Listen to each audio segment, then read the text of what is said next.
Hello and welcome to episode 11 of the Terry Koss Show, a wrestling podcast. I am your host, Terry Koss, and today I'd like to take a look at WCPW's Delete WCPW. Now, WCPW stands for What Culture Pro Wrestling. It is a wrestling promotion out of England, and on they recently presented their iPay-per-view, Delete WCPW. Now, the way this came about, I believe it was at WCPW's first iPay-per-view, Refused to Lose. Broken Matt Hardy came on and saying he was going to delete WCPW. See what I did there with the whole Matt Hardy delete thing? So they named this pay-per-view Delete WCPW because Matt Hardy was on it. With Matt Hardy, yeah.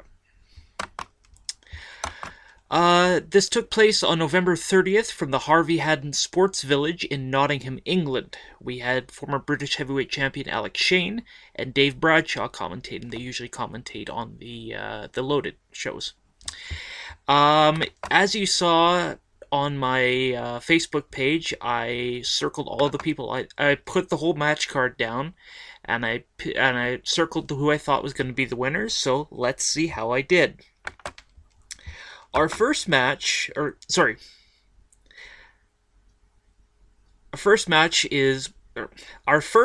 was Cody Rhodes, who is the GFW Next Gen Champion, versus El Ligero, who is the WCPW Internet Champion. This match is title versus title.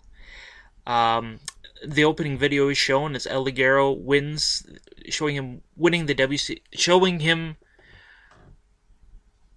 The opening video shows El Ligero winning the WCPW Internet Championship at Refused to Lose. They show him retaining the title against Pete Dunne at True Legacy, and then they show Ligero retaining the title against Marty Scurll on Loaded. Then they show the video of Cody Rhodes' challenge. The screen goes up, and Cody Rhodes is like, WCPW, I'd be coming back. I'm coming for this. So he has a cigar, puts the cigar down, and on the cigar is written Ligero. So he's up against. He wants to wrestle El Ligero for the WCPW Internet Championship. The start of the match was very fast paced. Both tried for their signature maneuvers. Cody tried for the Crossroads, and El Ligero tried for the C4L, but they just couldn't get him. El Ligero goes to the ropes, hits Cody with a 619, only gets 2. Cody hits Ligero with a delayed superplex. Cody went for Crossroads, Ligero blocked it again. Cody tries for Crossroads again, but Ligero again blocks it. Ligero hits Rhodes with an Ace Crusher. He then hits Rhodes with a rope-assisted Ace Crusher, the Ace Crusher was bounced off the ropes. And Ligero goes up to the top rope and goes for the Mexican Wave Splash. Basically a splash off the top rope, only gets 2.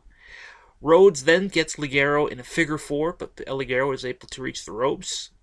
Cody gets El Ligero in the Crossroads, hits it, and wins. And Cody Rhodes becomes the new WCPW Internet Champion and retains the GFW Next Gen Championship. As Alex Shane said, Cody has won 2 titles in a week. I don't know when in that week Cody won the GFW Next Gen title, but he did. And in the same week at Delete WCPW, he won the WCPW Internet Championship. So I picked El Ligero to win that match. So my record now is 0-1. Our second match featured the Swords of Essex, Paul Robinson and Scott Wainwright, and B. Priestley, known as the Pacitti Club, Pacitti being Adam Pacitti, the general manager of WCPW, versus Mustache Mountain, Tyler Bate and Trent Seven, and WCPW Women's Champion Nixon Newell in a 6-person mixed tag match. Now, the Swords of Essex and B. Priestley come down, do their entrance. Trent Seven and Tyler Bate come out. You don't see Nixon Newell. Trent Seven goes back, gets Nixon Newell. She has a towel around her neck and a fake mustache, or what commentator Alex Shane would call a mistache. Looking like Mustache Mountain. Mustache Mountain. Both Trent Seven and Tyler Bate both have a towel around their necks and a mustache, so it kind of fits with the whole thing. Trent Seven or when Mustache Mountain comes down to the ring, they shake hands with all the fans, and Nixon Newell, of course, does the same. Trent Seven has a really interesting way he gets in the ring. He gets in, then he starts rolling and rolling, then he gets up, and then he puts his hand up in the air, and it's all good. Nixon Newell does the same thing, of course, gets a big applause. Some of the highlights of the match, Trent Seven had Paul Robinson in a delayed vertical suplex, meaning he had him up in the suplex and just was holding him. He then went and tagged Tyler Bate. Trent Seven handed Paul Robinson over to Tyler Bate, and Tyler Bate kept the delayed vertical suplex on. Tyler Bate then tagged Nixon Newell, who kept the delayed superplex on Robinson again, and she dropped him. And this was something I'd never seen before. I thought that was really, really cool. Nixon Newell did a dive to the outside onto the Swords of Essex. Trent Seven whipped Paul Robinson into the corner, while Priestley and Wainwright were.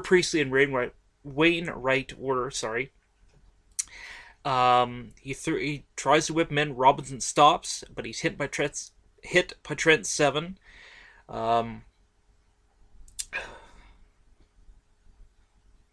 Wainwright comes out of the corner. Seven hits him, pushes Robinson into him. He then slaps Scott Wainwright, who does who slingshots Paul Robinson into B. Priestley. Again, something I'd never seen before, and that was kind of cool. Priestley then goes for a running knee in the corner on Nixon Newell and hits it. Nixon Newell gets back up and begins to kick B. Priestley, hits her with a Shining Wizard, tries to go for the pin. Paul Robinson breaks it up. Scott Wainwright hits Newell, and the Swords of Essex hit Nixon Newell with their finisher, and they put B. Priestley on top of Nixon Newell. B. Priestley, who was knocked out by the Shining Wizard. And they get 3 count, and the Pacitti Club wins. So in that match, I picked Mustache Mountain and Nixon Newell to win, but the Swords of Essex and B. Priestley won. So my record now here is 0-2. The third match was originally supposed to be Johnny Mundo up against Alberto El Patron, but Alberto El Patron had traveling issues and could not make it. Johnny Mundo comes out and says he has a text message from Alberto El Patron, tells them that tells the crowd they're ugly, they're fat, they're this, that, and whatever, and says from Paige, and then he says you're all a joke, and then he it's a piece of paper, takes it out of his hand and said, oh, you guys are all a joke. So he was talking about them the whole time, and so he says, you know what, I'm gonna go home. All of a sudden, out comes Prince Amin. Okay, that's interesting. Prince Amin comes out and kind of puts over the crowd, which is really different because I haven't seen anything like this from Amin before. Amin is usually the heel character, and he said, "You've got a match up against Nottingham's own and my protege, Gabriel Kidd." Now, of course, this was Gabriel Kidd, a 19-year-old kid, gets in the ring with Mundo, and this was a really good match, actually. At the start, Kidd really took it to Mundo. Mundo goes to the outside and super kicks Gabriel Kidd. He then super kicks Prince Amin. When the ref is distracted, he gets a chair and then hits Gabriel Kidd with it. Mundo tries to come off the top rope, but Kidd hits him with the European uppercut. The Kid comes back with a lot of offense and almost beats Mundo twice. Like, goes for 2 pinfalls, tries to beat Mundo, but doesn't. Mundo then hits Kid with a kick from the rope and a running knee. He only gets 2. Johnny Mundo goes to the outside, and Kid dives on him from outside the ring. Kid then hits Mundo with a Lambeau leap. It's rolling senton, I think is what you call it. Goes to the second rope, hits a moonsault, covers Mundo, but only gets 2. Gabriel Kidd then takes Johnny Mundo to the top rope, but Johnny Mundo pushes him off. He then hits him with Starship Pain, and gets the win. So I picked Johnny Mundo to win that one. So now my record for this iPay-per-view anyways is 1-2. Thought Gabriel Kidd did so well in this match. He held his own against Johnny Mundo, and I give Gabriel Kidd all the props in the world for stepping up and having a great match with Johnny Mundo. Our fourth match was Primate with James R. Kennedy versus Rampage in match 1 of a best of 7 series. James R. Kennedy said to Rampage, "Okay, I now have Primate." He somehow has Primate in his corner, and he says, "So you think you're tough? Fight Primate in a best of 7 series where each match will be a different stipulation. In the first match, it's a lumberjack match." So Primate makes his way to the ring with James R. Kennedy, and it's all fine. And before Rampage can even come out, the Lumberjacks go to the ramp to try and stop Rampage from coming in, but Primate just runs all through him and just starts beating on Rampage. Rampage then gets control and brings Primate back to the ring. The match is going on. They're each beating on each other, and Rampage goes out of the ring. Now, with a traditional Lumberjack match, the Lumberjacks are supposed to throw Rampage back in, but because they're all heels, you've got Strong Style Collective out there, Pete Dunne and Travis Banks. You've got Doug Williams. You've got Prospect, Lucas Archer, and Adam Gracie. I think that's right. I'm not quite sure, but they, as heels, they beat on the good guy, so he gets a pretty good beating, and they throw him back in.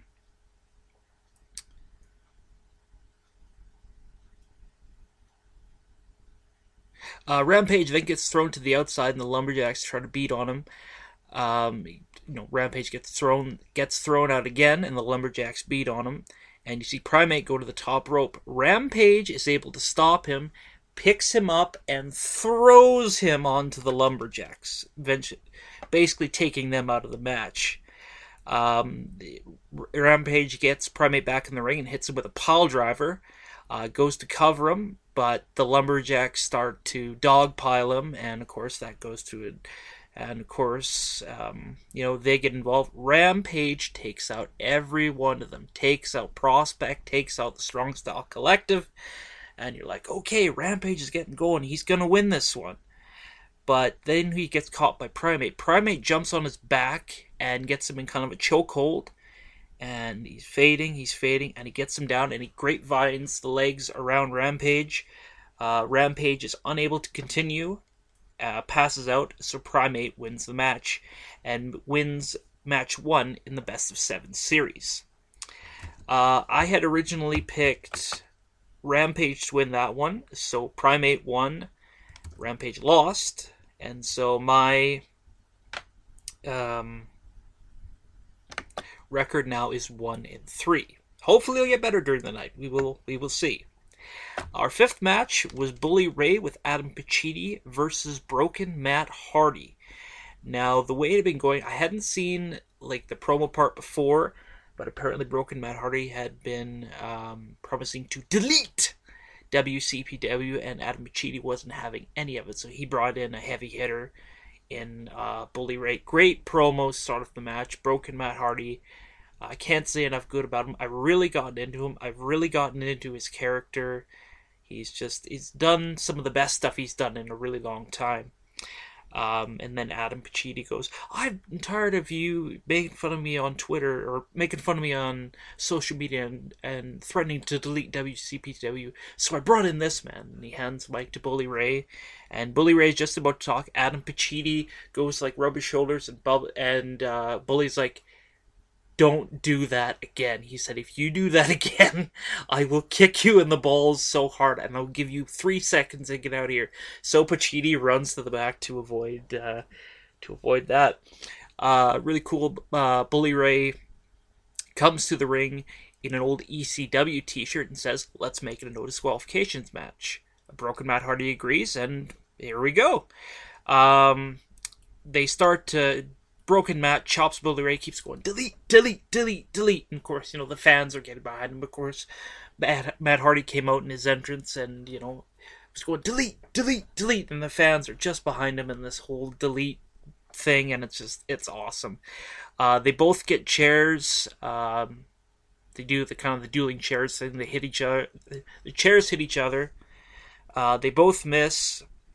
Bully Ray is able to knock Matt Hardy down and hits him with a sidewalk slam into a chair. They then brawl all over the arena. Matt Hardy goes in the back and gets a ladder, the Hardy specialty ladders, and he just hits Bully Ray with it. So they're back in the ring and they're just, again, beating on each other, the hardcore style. And Bully brings a table into the ring. Bully throws Matt Hardy. Matt Hardy's going for a move. Bully Ray throws him into the ropes and hits the referee, so the referee is down. Bully Ray hits Matt Hardy with a boot, goes for the cover, but the ref is out, so, no count can happen. Matt gets up, hits Bully with a twist of fate. He goes for the cover, and the ref is still down, so a count can't be made. Matt gets up. Adam Pacitti comes into the ring, low blows Matt. Bully Ray then low blows Matt Hardy and covers him for the pin. So Bully Ray won that one. My pick to win that match was Matt Hardy, so I'm not looking so good here. I'm a record of 1-4 right now. After the match, Adam Pacitti comes out and hugs Bully Ray. I thought it was going to be a swerve where Bully Ray was going to take Pacitti and put him through a table. Pacitti then gets out a Pacitti Club t-shirt. Bully Ray takes it, puts it on, and now he has joined the Pacitti Club. So the swerve I thought was going to happen didn't. So that makes Bully Ray the newest member of the Pacitti Club with the Swords of Essex, Will Ospreay, and B. Priestley. Our next match is the finals of the AP Triple T, the Adam Pacitti Tag Title Tournament. Had 8 teams represented in this tournament. The 2 teams that are in the finals are Johnny Moss and Liam Slater, who beat Mustache Mountain in the first round, and Prospect in the second. Their opponents are the Coffees, Joe and Mark Coffey. They beat Prince Amin and Gabriel Kidd in the first round, and the Strong Style Collective, Pete Dunne and Travis Banks, in the second round. This is an interesting match, as Dave Bradshaw said. You have 2 very even teams. You have the veterans on both sides. You have, on Moss and Slater's side, you have Johnny Moss, who is an 18-year veteran of the sport. And on the other side, you have Joe Coffey, who has, of course, wrestled in Scotland and throughout Europe for the last number of years. Then you have Liam Slater, who's only in his second year in wrestling. And then on the other side, you have Joe's brother Mark, who is not quite as experienced as Joe is. Joe Coffey and Johnny Moss go at it. Johnny Moss is built like a brick house. This guy is huge. Massive, has massive muscles. He chops Joe Coffey. Joe chops him. And it's just a chop fest back and forth with neither one backing down. And, so Moss ends up getting tagged to Slater. Slater comes in. Joe Coffey picks him up and looks like he's going for a double underhook suplex. He then spins Liam Slater around, or swings him around. He has a number of versions of the big swing. After a while, Johnny Moss dives to the outside, takes out both of the Coffeys. Joe Coffey tries for Black Coffee, which is a kind of a discus punch, kind of a spinning discus punch. But Slater ducks. He tags in Moss. Johnny Moss lays out Joe Coffey. Takes him out. He puts Mark Coffey on his shoulders. As he has him on his shoulders in the fireman's carry, he tags Liam Slater. Liam Slater goes on either the top rope or on top of Mark Coffey, jumps off, hits Joe Coffey with a headbutt from the top rope, covers him, and gets the win. So Johnny Moss and Liam Slater become the first ever WCPW Tag Team Champions.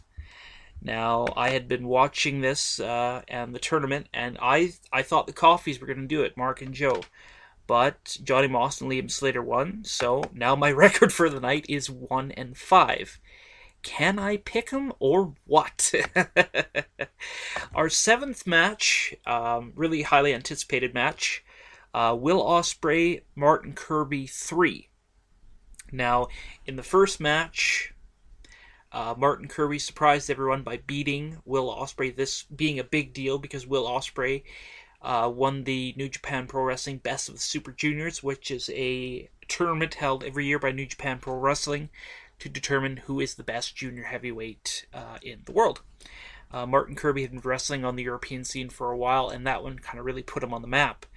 They had a second match where the Swords of Essex came in and helped Ospreay, and Pacitti came in and helped Ospreay, and Ospreay used a nightstick on,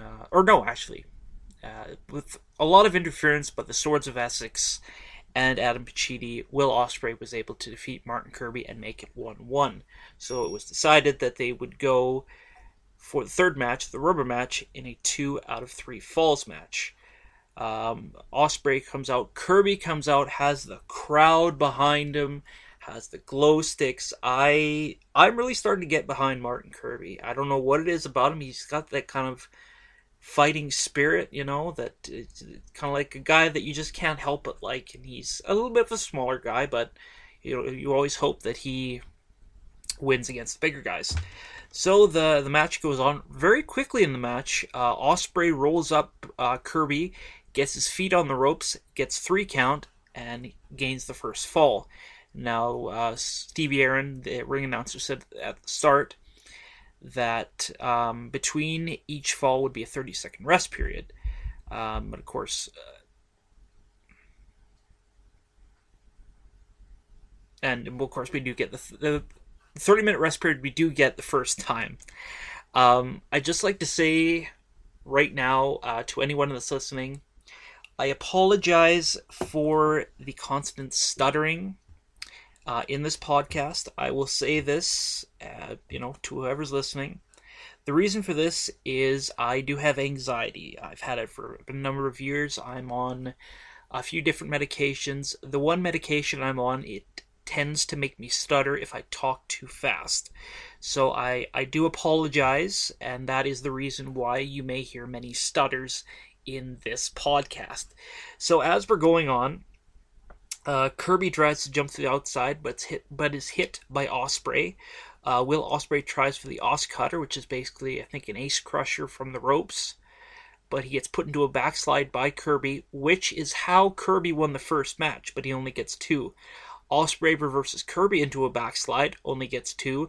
Kirby then reverses Ospreay into another backslide and gets the 3 count and the second fall. So we are now tied up to 1 fall apiece. One for Kirby and 1 for Ospreay. The 30-second rest period about to go through. 5 seconds goes through, and Ospreay kicks Kirby. He takes him to the outside, throws him twice against the guardrail. He has Kirby in the corner. He then lowers his knee pad, goes to the other side of the ring, runs, and just nails Kirby with a running knee. And it looks like Kirby is just knocked out. So Ospreay goes in the ring. He's willing to take this as a count-out win. Ref gets, 1, 2, 3, 4, and so on. And you're looking, I don't know, is Kirby going to make it in? Gets it 8, 9. Kirby gets in the ring and beats the 10 count, which is, the place is just, in Nottingham, it's just roaring. Kirby hits Ospreay with a Hurricane Rana from the top rope, but only gets 2. Ospreay chops Kirby a few times. Every time he chops him, he gets down. Kirby keeps getting back up. It's kind of like, hit me. And you can see his chest is getting red. And after about 3 or 4 chops, and then Ospreay hits him with the knee, only gets a 2 count. Ospreay then goes for his signature move, the Os Cutter, hits it, goes to pin Kirby, only gets a 2 count. I was so shocked. I thought that Ospreay had it. I was really hoping that Kirby would kick out, and he did. And both me and all the fans in Nottingham, probably all the fans all over the world, were so surprised that Kirby could kick out of it. Ospreay is running. Kirby hits him with a pop-up Sable Bomb. He then decides to go for the Zoidberg elbow, which is a elbow drop from the middle rope. But Ospreay pushes the ref towards Martin Kirby. Martin Kirby jumps over him, and Will Ospreay low blows Kirby with a nightstick, which is, I think it's a nightstick. I'm not really sure. You'd have to watch Loaded and delete WCPW to see. But he hits him with that, which I believe he got from Pacitti. Pacitti is on the outside of the ring and gives it to Ospreay. So hits him with a nightstick, goes for the cover, only gets 2. And again, you see the look on his face, and he is just shocked. How does he keep kicking out of this? Ospreay then hits Martin Kirby with the Os Cutter and gets the win, wins the match 2 falls to 1, and wins the series 2 matches to 1. I picked Martin Kirby to win this one. Will Ospreay won, so I lost. So that makes me 1-6 for the night. After the match, Bully Ray and the Swords of Essex, the Pacitti Club, and Adam Pacitti come out to the ring, and the Swords of Essex start to beat down on Martin Kirby. And there is a table set up in the ring. The table, Bully Ray gets a table, and it looks like he is going to put Martin Kirby through it. All of a sudden, Broken Matt Hardy comes out with a chair and takes out the Swords of Essex. And Bully Ray and Pacitti just kind of run out of the ring. Matt puts the chair down, puts Ospreay's head in it, and gives him a twist of fate on the chair, with the chair, and basically almost knocks him out. Martin Kirby then goes to the top rope. Broken Matt Hardy hands Will Ospreay up to Martin Kirby, and Martin Kirby puts Ospreay through a table, kind of like how Bully Ray would put his opponents through a table. So, although he lost the match, I think Kirby won the war. So it was nice to see a positive ending to that. I was hoping Kirby would win. Unfortunately, he didn't. This was an excellent match. If you are able to find delete WCPW, this is one of the best matches of the night. Truly. Our 8th and final match was a 3-way match for the WCPW Championship inside of a steel cage. Now, this originally was supposed to be Joe Hendry versus Joseph Connors, who is the champion. A little backstory on this: Joe Hendry and Joseph Connors were a tag team in WCW. They teamed together. Big Damo was the WCPW Heavyweight Champion at the time. On Loaded, they had a 4-way match. Big Damo versus Rampage versus Joseph Connors versus Joe Hendry. Big Damo and Rampage take it outside of the ring, start beating on each other. Connors gets in the ring and beats the tar out of Joe Hendry with a chair, just hits him with his DDT, and wins the WCPW Championship. Hendry has been looking to get revenge ever since, but every time he's almost come close, Connors just seems to slip right out of the way. As this is happening, Joseph Connors has a match against Drew Galloway, and severely injures his neck with his DDT. And Joseph Connors is really happy about this, which I think is really bad. When you're in the ring, you don't try to end somebody's career. You try to, put them over. You try for a win. If you don't win, that's fine. But he really injures Drew Galloway's neck. Galloway is out for a few months. So Hendry puts out the challenge to Joseph Connors. You and me inside a steel cage on Loaded. A couple weeks later on Loaded, Joseph Connors says, "You got it." Then the lights go out, and all of a sudden we see Drew Galloway. Galloway says, "Put me in this match." And so Joseph Connors goes into this match with two guys that really, really don't like him and want to tear him apart. The 3 of them get to the ring. None of them even go inside the steel cage. They all just fight on the outside. It's a really hard-hitting match. It's really cool. The steel cage is blue, has thick blue bars. So for those of you that don't remember, when I was a kid, the steel cage matches usually contested in WWE were the blue steel cage matches. They were probably the same height as steel cage as they are now, but instead of the chain link, it was just these big blue bars. So it was kind of cool to see that back.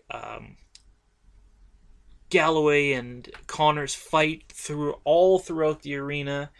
They finally get all three back in, and of course Galloway and Hendry just go and beat the tar out of Joseph Connors. Joe Hendry Drew Galloway gets put in the Tree of Woe in the corner. So Joe Hendry puts Joseph Connors on there is about to hit him with the Freak of Nature, which is basically a fallaway slam. As he is about to do that, Galloway grabs Hendry's midsection and German suplexes him as Hendry hits the Freak of Nature on Joseph Connors. Now that was pretty freaking awesome. Joe Hendry then tries to climb out of the cage. As in a cage match, you can win by pinfall, submission, or escaping the cage. He's almost out, but Joseph Connors says, "You come back in here or I'm going to destroy Drew's neck." Hendry, of course, being the good guy that he is, comes back in the ring and starts beating on Joseph Connors. Then Galloway gets back into the action and him and Connors start going at it. As they're going at it, Joe Hendry starts climbing the cage and starts trying to leave it. Drew Galloway hits Joseph Connors with the Future Shock DDT, and as he gets the pin, Joe Hendry tries to get out of the cage, but Galloway gets the 3 count before Hendry can get out of the cage.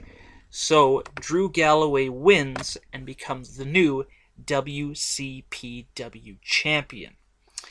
I picked Joe Hendry to win this one. I thought, a one-on-one, Connors has had it long enough. I figure Hendry's gonna win it, and Hendry's gonna do it. But unfortunately, Drew Galloway won. I like Galloway, so I like the fact that Galloway won. I was surprised that he won. So that puts my record to 1-7 on the night. The only prediction I had that came true was Johnny Mundo defeating his opponent, originally supposed to be Alberto El Patron, ended up turning out to be Gabriel Kidd. Highlights of this pay-per-view, or this iPay-per-view: Gabriel Kidd against Johnny Mundo. Gabriel Kidd put up one heck of a fight against Johnny Mundo, took it to him and gave him everything he had. Match of the night, in my opinion, would be Ospreay Kirby 3. Had the first fall, had the second fall. Getting to the third fall was kind of the more exciting part. As I said during my last podcast, it brought me back to why I love wrestling in the first place. You want to see the good guy beat the bad guy. And, the bad guy has all these things going for him and the good guy doesn't. And so you see Kirby trying to beat him and trying to beat him and trying to beat him. And he kicks out of all these great moves by Ospreay. And you're thinking to yourself, okay, Kirby is going to win this. But unfortunately, he doesn't. And that to me is the match of the night. If you are able to find... delete WCPW either on the Fight Network or WC.PW Extra, which I believe is a streaming service for £6.99. I don't know what that is, American or Canadian. And you get all of WCPW's pay-per-views and episodes loaded. Well, that about does it for me for this week. I'd like to thank you for tuning in. Hopefully you had as much fun talking to me as I did talking to you. If you want to know more about WCPW, simply go to their website, www.wc.pw.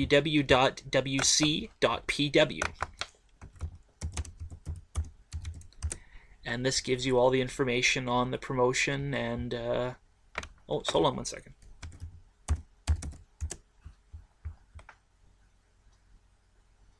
Yes, it is. Sorry, my mistake. It is wc.pw. That's... To me, when I first saw the link, I was like, that's kind of a weird URL, but you go to their page, Gives you match previews. You can gives you links to their YouTube page. There's columns written on here. Events coming up.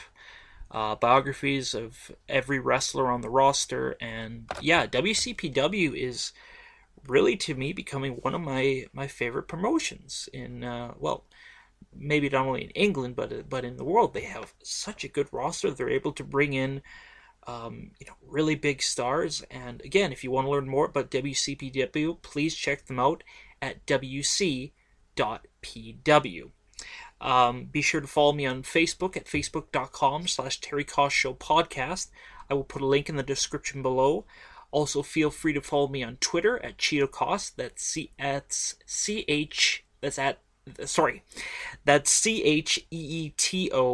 CheetoKoss. I will also put a link for WCPW's website in the description below. Well, for Terry Koss, I have been Terry Koss. I'll see you next week.